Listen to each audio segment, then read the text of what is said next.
Buen día, mi nombre es Ani Burgos, curso tercer semestre de Psicología y vengo a hablarles sobre los filósofos Hume y Kant. Para empezar a hablar de Hume, daremos algunos datos sobre su vida. Él desde muy joven estudió filosofía, aunque sus padres realmente querían que estudiara derecho. Era un escepticista y se inclinaba mucho por el ateísmo, por lo cual lo llevó a ser excluido de muchos sitios académicos. A sus 27 años de edad escribió su libro Tratados sobre la naturaleza humana. Fue un gran filósofo, economista e historiador escocés y una figura muy importante en la filosofía occidental y la ilustración escocesa. Ahora vamos a hablar sobre la teoría del conocimiento de Hume. Allí nos damos cuenta sobre las experiencias y perspectivas del ser humano. En esta teoría, Hume nos relata o nos dice que existen algunas impresiones y unas ideas. Las impresiones son aquellas que tienen fuerza y viveza. Y las ideas son aquellas que no necesitan una impresión, sino ya se tiene una idea, un concepto de estas. Nos dice también de igual manera que las impresiones son del presente, más las ideas son del pasado. Y que sin una impresión no puede haber una idea. Es decir, se necesita primero una impresión para poder crear así una idea de esta. Él las divide en simples y en complejas. En simples tenemos aquellas que solo se componen de una cosa, como por ejemplo solo del color azul. Y en las complejas podemos tener un vaso que ya tiene más complejidad, más componentes. No solo se trataría del color del vaso, sino también sobre su estructura y su composición. Hume nos dice que no necesariamente en todos los casos se necesita una impresión para crear una idea, ya que podemos poseer una idea y usar nuestra imaginación, nuestra creatividad para crear una impresión de esta misma idea. Ahora hablaremos sobre la crítica causal necesaria de Hume. Aquí Hume critica a las ciencias ya que no tienen una certeza sobre aquellas cosas que puedan pasar en el futuro. Es decir, muchos científicos pueden saber que el agua hierve a 100 centígrados, pero qué certeza o qué seguridad tienen de que eso va a seguir continuando y que no va a cambiar. Los científicos muchas veces, o en su mayoría, responden a que se debe tener fe o voluntad de que esto va a seguir así, no va a cambiar. Es decir, se basan en una fe en la cual no están seguros. Entonces Hume lo que hace es proponer la idea de quitar esa fe por una probabilidad, ya que se tendría más confianza sobre estos métodos. Ahora hablaremos sobre la ética de Hume. Hume propone que la ética debe ser laica, que la religión no debe intervenir de ella, ya que nos estaría diciendo que está bien y que está mal, lo que precisamente Hume no quiere. Hume dice que las emociones son aquellas que nos guían hacia el bien y hacia el mal. Es decir, si nosotros sentimos que una acción es correcta o no, es porque nos hace sentir bien. Si esta nos hace sentir bien, significa que nos lleva a nuestra felicidad, lo que significa que está correcto.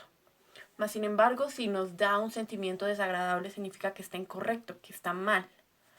Hume propone que su fin debe ser la felicidad, que ésta se debe conquistar, ya sea por medio de metas, de objetivos, de lujos o gustos que nosotros mismos nos podamos dar, y así poder llegar a la felicidad de nosotros mismos. Muchos historiadores han criticado la filosofía de Hume, ya que no se puede argumentar desde los postulados.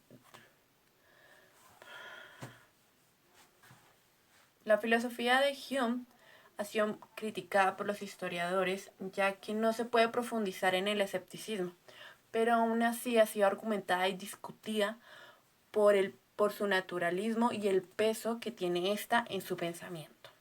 Hume fue un gran filósofo, empirista, positivista, realista, entre otros. Y gracias a su teoría del conocimiento, Albert Einstein pudo formular su teoría espacial de la relatividad. Ahora vamos a hablar sobre el filósofo Kant. Este surgió en medio de la Ilustración, en donde se le dice al ser humano que se atreviera a pensar. Kant es un filósofo alemán de la Ilustración y uno de los filósofos más influyentes en toda la Europa moderna y en la filosofía universal. Kant planteó su teoría del conocimiento, pero principalmente vamos a ver cómo Kant surgió o cómo se propuso esta teoría. Kant propuso su teoría del conocimiento, pero antes de plantearse toda esta teoría, su incentivo para hacerla fue que él era profesor de una universidad en Alemania y se le presentó la oportunidad de conocer el libro de Hume, el cual fue el Tratado de la Naturaleza Humana, lo que lo hizo volverse a replantear todo como un filósofo. Debido a esto, se le considera que es uno de los filósofos más influyentes y más destacados de la filosofía, ya que a pesar de haber sido filósofo, se volvió a replantear todas sus preguntas desde un principio, a comenzar de nuevo. Kant, en su teoría del conocimiento, plantea la pregunta de qué es la ciencia, y él la empieza a estudiar por medio de juicios, los que son analíticos, sintéticos, a priori y a posteriori. Bueno, los juicios analíticos son aquellos que no nos aportan conocimiento. Es decir, por ejemplo, los calvos no tienen pelo. Al tener esta premisa ya nos dice en el sujeto que es un calvo, el cual ya tenemos la idea o el conocimiento de que estos no poseen cabello. Lo que sigue por consiguiente en la frase de que no tienen cabello hace que no nos aumente nuestro conocimiento, sino siga neutro. Los juicios sintéticos son aquellos que aumentan nuestro conocimiento, como por ejemplo, la niña es guapa. ¿Qué es lo que pasa en este caso? Ya al tener la niña como predicado, no nos dice una cualidad o lo que ésta posee, pero más adelante en la frase podemos ver que nos están diciendo que es guapa, lo que hace que nos aumente el conocimiento. Es decir, no sabíamos que la niña era guapa, pero ya que nos lo dicen, tenemos conocimiento de esto. Tenemos los juicios a priori, que son aquellos que no necesitan una experiencia, ya que tenemos conocimiento o el saber de esta. Tenemos los a posteriori, que sí requieren una experiencia para poder hacer este juicio. Kant plantea que la ciencia, para ser ciencia, necesita principalmente la utilización de dos juicios: los a priori y los juicios sintéticos. ¿Por qué?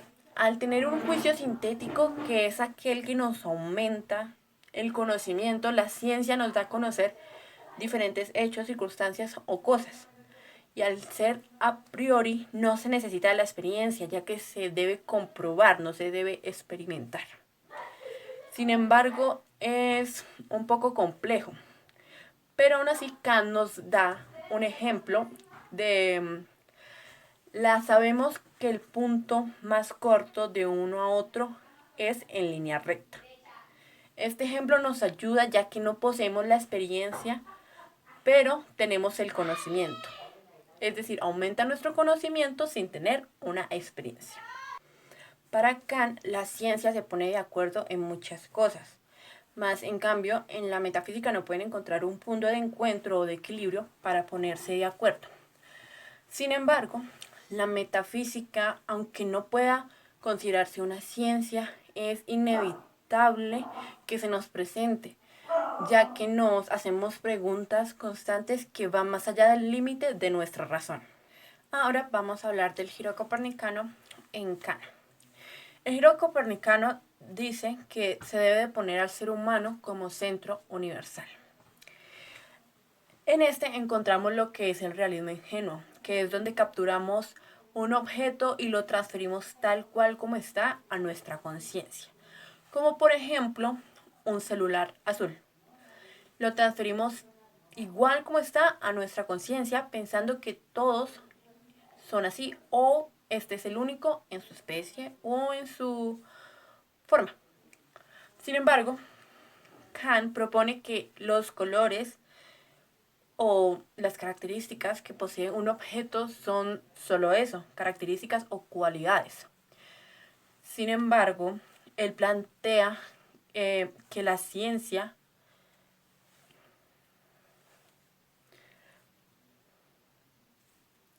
Sin embargo, él plantea que el conocimiento es una configuración de la realidad.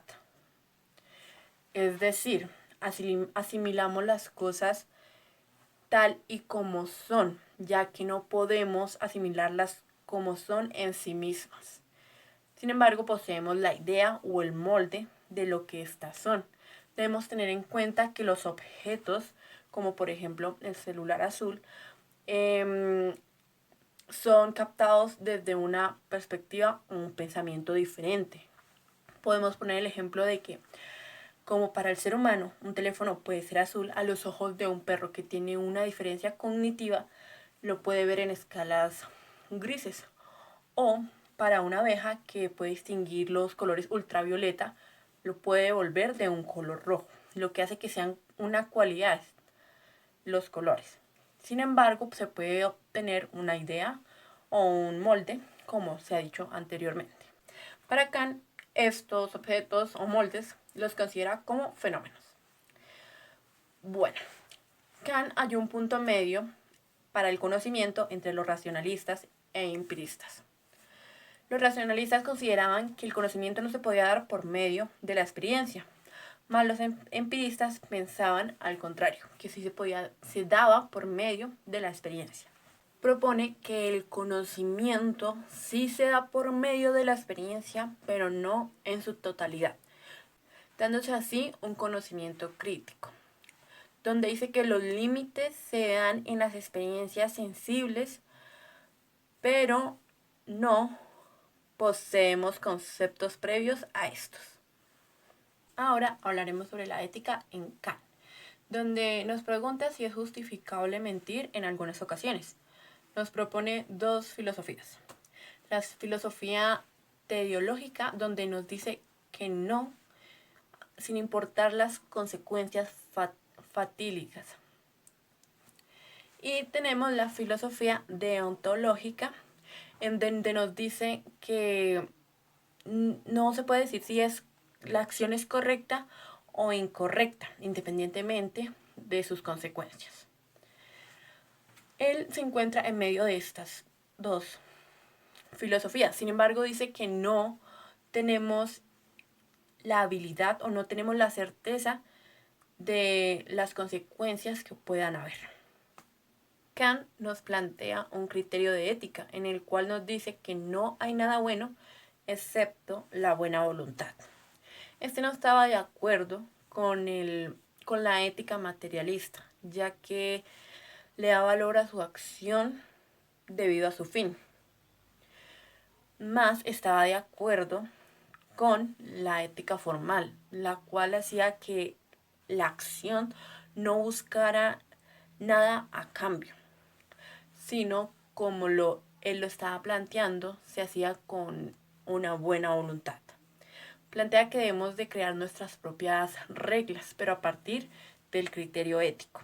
También encontramos el imperativo categórico, donde nos dice que debemos actuar con el fin de que la humanidad o las personas que nos ven puedan seguir esta misma acción de una manera desinteresada. Kant estaba muy de acuerdo con este postulado, más sin embargo está el postulado imperativo hipotético, el cual reprobaba, que es donde la persona actúa por miedo o por castigo, como por ejemplo una persona que va a robar. No roba porque le da miedo de ir a la cárcel, de que lo vean haciendo esto y lo denuncien. A esto se refiere el imperativo hipotético. Kant nos plantea que debemos obrar de forma que usemos a la humanidad como fin, más no como un medio. Gracias a estas teorías e incluso más aportes que ha hecho a la filosofía, es considerado uno de los más grandes filósofos influyentes aún antes y actualmente. Bueno, esta sería toda la presentación de estos dos filósofos, Hume y Kant. Espero haberme hecho entender y que haya sido de gran ayuda para ustedes. Gracias.